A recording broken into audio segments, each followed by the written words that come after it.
What's going on, ladies and gentlemen? It's your boy Far Rock 22M, aka Infamous Owen, Infamous _ Owen on IG. Yeah, I got the fresh cut. I had to, shave it down for the 40. I'm gonna start all over again, but I had to shave off that year. Probably cut this off too, but anyway, yeah, man. So I like the response on the sour video, so I'm gonna go ahead and follow up with another one because I ain't say enough. You feel me? I noticed there was some comments, and it's all cool. All interaction is good interaction with me, even if it's a little negative, because I noticed there's some people who don't understand the full experience of that sour. You know what I'm saying? And a lot of people think that us old heads, us old guys, old farts, we exaggerating when we talking about that strain. Like you think that we're exaggerating when we say how potent and how strong it is compared to a lot of stuff today. Now, of course, yeah, there might be some stuff that may be stronger as far as THC wise, but as far as potency is, because when you come around something like that, you would know the true definition of potent rather than just like high THC. The stuff we had back then was very potent. And when I say this, like, you would know it's in the room. You know what I'm saying? Like nowadays, if we had that stuff in the Mylar bags that y'all got today, I promise you would be able to smell it in the room through the Mylar bags. Like, I'm not kidding you. The only way to keep that stuff contained is to have it in a sealed jar. And back then, right? And I'm speaking for New York City because this is also a video on about selling that shit, like moving it. Let's just say, because moving it was a whole different ball game than just copping. But I'm gonna just say this, right? In New York City, the only way to contain that stuff was to keep it in a jar. But the problem is, back then at that height, when stop and frisk and people was going to jail for weed, you did not want to walk around with jars in your pocket. And that was the good and the bad thing about it. Like, you could take a chance because there were some people who just, wasn't hot like that and they could do that. But at that time, you did not want to go to jail for no weed because, for one, yes, it was a little minor charge, but now you became hot. Now the police might just mess with you. You know what I'm saying? Because they know that's easy overtime. You're an easy lick now. You didn't want to be known for having it. It wasn't about the charge or, you didn't want to go to jail for no clip or nothing like that. But you also just didn't want to be known for having it because now the police would definitely have a reason to mess with you. And you're going to go to jail more often than you know because they're going to search you harder than anything. You're going to have to find creative ways to stash it. But anyway, so that's what I'm saying. Like, don't think that us old heads is exaggerating when we talk about this. We're really being serious about it. Like, it was really that unique. And of course, like most strains, we get tired of it. You know what I'm saying? Because day after day after day, and then it becomes watered down. I'll tell you this, right? For me, the best years of the sour, because it started getting watered down like around 2011. That's when I started seeing like certain people getting onions for like $3.50 and all of that. That's when I'm like, all right, the OGs was taking over, and I love OG. You know what I'm saying? Like, we need to bring some of that good stuff back. You know what I'm saying? But that's when I noticed the decline in the potency of the sour. It was still good. It was still choice. If there was nothing around, people want other flavors, because I noticed when I had different flavors, and let's say if I did have sour, people would lean more to the other flavors because they had sour already. It was nothing new. But anyway, back to going ahead and moving that. That was a whole different ball game within itself. Because you can be a guy known for having exotics, and I'm glad that luckily the man that I knew had different flavors.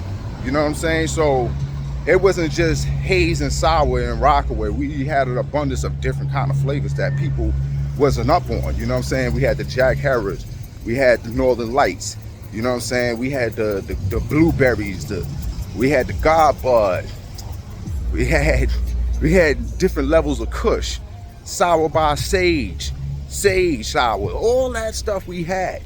And not too many people had it. Only one dude or two people around I knew had it.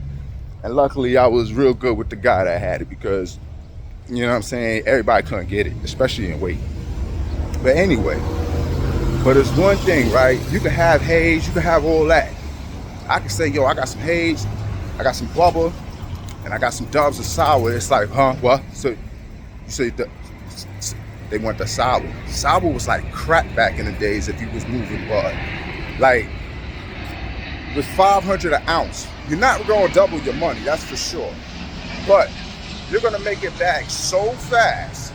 You had to make sure you bagged up everything before you made that phone call, because if you didn't, you would never get a chance to bag it. You know what I'm saying? You're gonna be in and out or whatever you gotta do. And like, I don't think I ever held a pack of sour. Let's say if I bought an onion, I'm sorry, I don't think I've ever held that pack for more than 48 hours.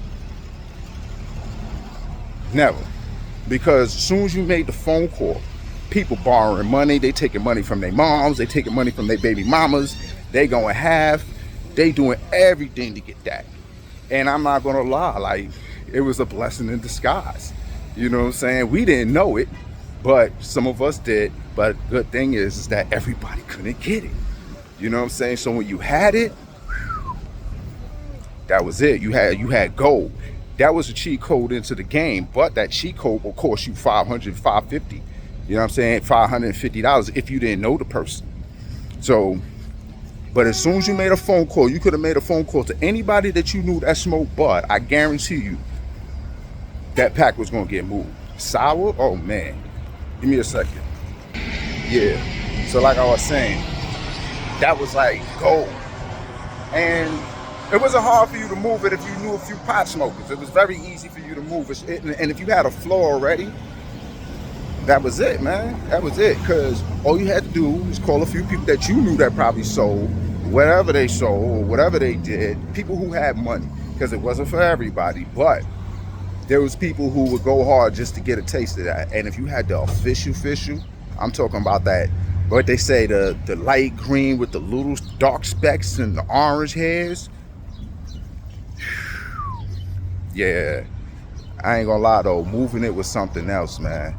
But it used to hurt when I used to slap $500 in that man's hand. You know what I'm saying? Because it's like, ooh, man. And there was no wiggle room for that. There was no wiggle room for that. You had to bag up everything. You probably would have had a 20 for yourself. So you would have had a little bit of profit and enough for Rio. But that's it with that side. But the thing is, it go like that. It goes like that. So that was the blessing of that. And if you had a lot of it, like even if you could get it $25 under the price or $50 under the price, if you could get it for $4.50, that would have been excellent. But man, that you couldn't. It was hard back then.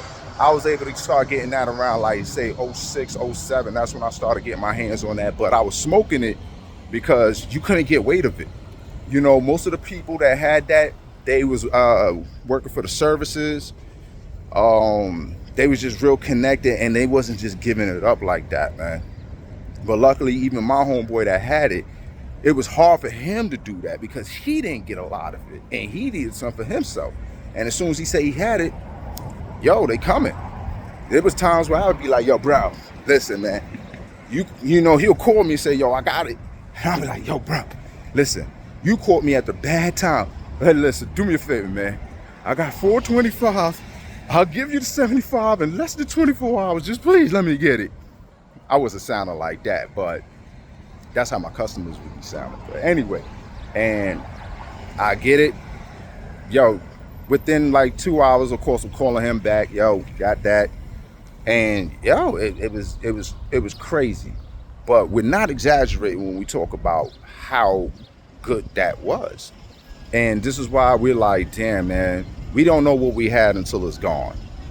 That's how it is, man. You know, now everybody want it back. But when it was there, we was craving the Girl Scouts and the gelatos and all of that, which is still good. I love the Girl Scouts. But listen, I'm going to end it on this.